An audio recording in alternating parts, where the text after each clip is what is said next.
Bonjour à tous, aujourd'hui un épisode un petit peu spécial sur la série Ce que le WSET ne dit pas. On va parler d'une mention qu'on voit souvent sur les étiquettes, vieille vigne ou old vines en anglais. Est-ce que c'est un gage de qualité ? On va voir que pas forcément.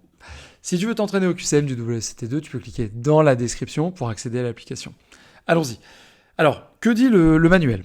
On voit qu'on y apprend que l'âge de la vigne peut influencer la concentration et la qualité des raisins.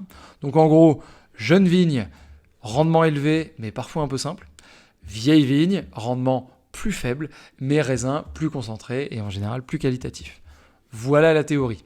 Alors maintenant, si on va plus loin, en fait, on se rend compte que le terme vieille vigne n'a pas de définition légale. Par exemple, en France, une vigne de 20 ans peut être vendue comme vieille vigne, mais en Espagne, certains domaines vont utiliser le terme qu'à partir de 50 ans et d'autres à partir de 15. En fait, ça dépend totalement du vigneron et de son marketing. Donc résultat, un vin marqué vieille vigne peut être excellent, mais parfois, c'est simplement un argument de vente. Je vous donne quelques exemples.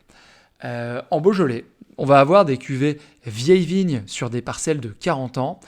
Ça fait du sens, parce que le gamay produit moins et les raisins sont donc plus concentrés, donc a priori plus qualitatifs.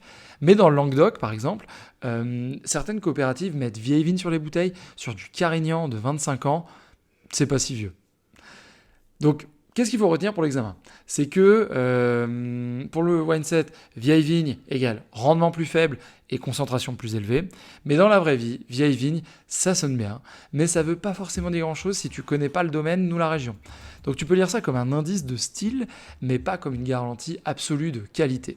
Donc pour conclure, on peut dire que ce qui est certain, c'est que c'est plus marketing que réglementaire. Donc si tu veux t'entraîner au QCM du Wine-Set 2 et ne pas tomber dans ce piège, tu peux cliquer dans la description pour accéder à l'application. À bientôt pour un nouvel épisode de ce que le Wine-Set ne nous dit pas.